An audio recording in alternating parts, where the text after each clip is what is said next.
We spoke of perfection. Salvador Dali said, "Have no fear of perfection. You'll never reach it." There are things and ways we can support ourselves as we try to achieve our goals and try to bring about these changes and develop new habits. One of the most underestimated and most powerful things that people can do, whatever area of their life it is they're wanting to bring about change in or improvement, is to get more sleep. This might seem like a very simple thing to say. Because it's simple and simple to do, can be underestimated regarding how much positive impact it can have upon your life experience. Take a moment to familiarize more with this whole concept of sleep and its relationship to your diet. First, we said the other evening that your brain is in communication with all the cells of your body 24 hours a day, every second of your life, in fact. That is how your body, your physiology, is able to function. Because the brain receives messages from the cells telling the brain what's going on in your body. The brain processes that information and sends back messages and commands in return, to which the cells of the body respond.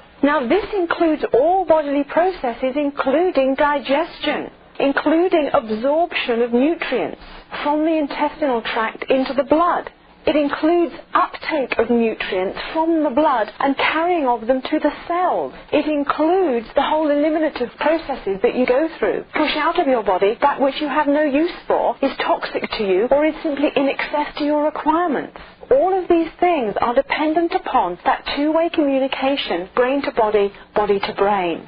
So we can easily see that if one becomes underslept, when I'm talking about underslept, I'm not looking at duration of sleep. I'm looking at the quality or depth of sleep, which is equally as important, and I'll explain why. When we're looking at these things, we realize we are also looking at how efficiently, as a result, your whole digestive processes will be functioning, and as a result, how effectively you'll be able to supply your body with its nutrient needs. Not common knowledge is that when you become constipated, it can be a very clear symptom that you are underslept. Because if your body does not have the capacity to conduct its physiology in a dynamic and vibrant way, everything slows down. And what is constipation? We know in real terms what constipation is when your eyeballs start working independently of each other when you're in the bathroom. In terms of physiology, what it means is the fecal matter has hung around too long in the colon, and more water has been withdrawn for recycling everywhere else. A lot of the water that is used to form your feces is actually recycled for use elsewhere in the body, after a while, to lead you to feeling drowsy. The same thing when you are preparing to sleep. In that transition time that you can create between your busy day and going to bed at night, deliberately soften your voice, quieten your voice, slow your voice down. Coupled with your slower movements, this will start to really prepare your body for sleep. And for those of you who haven't mastered the skills of visualization, I encourage you to do so, to be able to exercise your imagination. Because your imagination, like anything, the more you practice and use it, the stronger it gets.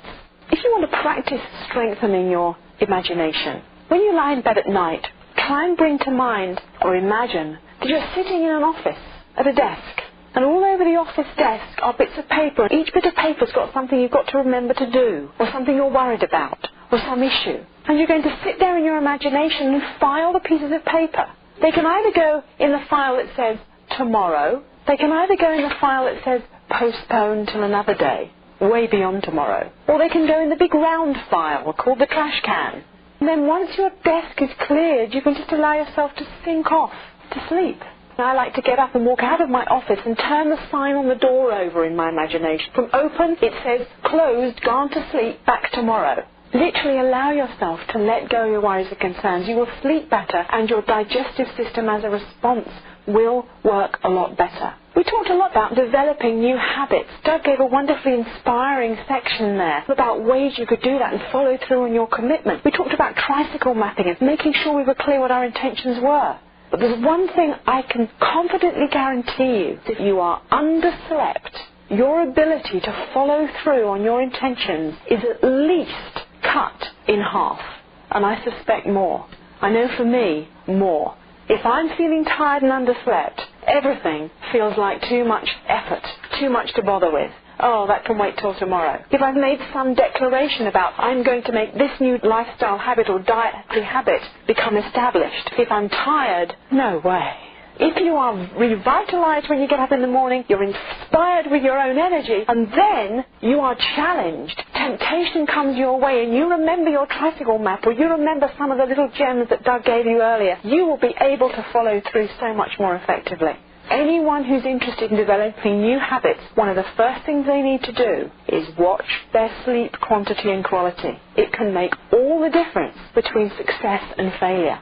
Getting to bed a little bit earlier, the duration also is a factor. It's kind of amusing. A lot of people sit around in the evening waiting for one of two things to happen. One thing they're waiting to happen is that somebody will come along, scoop them up, undress them, clean them off, and put them between the sheets. And all they need to do is just be limp and lie there. For most of us adults, unfortunately, it doesn't ever happen. Most of us do it ourselves, so waiting around for someone else to do it isn't going to work. The other thing that people do is sit around waiting for something fun to happen. Like waiting for a real good thing to come on the TV. They flick through them, there's nothing on, there's nothing on, there's nothing on, I'm so tired, there's nothing on, there's nothing on. And it's like they've got to wait until something fun happens or something miraculous happens. In England, we're very famous for our pubs. Places you go if you want to destroy your health. They're full of alcohol and cigarette smoke. But apart from alcohol and cigarette smoke, they're full of people who go there purely because they're waiting for something to happen. And they go there every night and it never does. When you get to that point in your evening where you can't think of a good reason to stay up, what you do is apply what I call the oomph technique. The oomph technique describes what usually comes out of people's mouths as they make that humongous effort to lift themselves out of the couch. It's like, oh! They get up and they start heading up the stairs for bed. It's the oomph technique, okay? And I have another quote here, and particularly applicable to this thought. It says, triumph is just the oomph added to try. So if you want to try and change your diet, if you want to try and develop some new healthy lifestyle habits, think about the oomph factor, that getting out of that chair and getting to bed that much earlier. It can really pay dividends. Never underestimate the power of sleep. It costs you nothing, and it's so pleasurable to wake up in the morning and feel I'm ready for the day. It makes all the difference.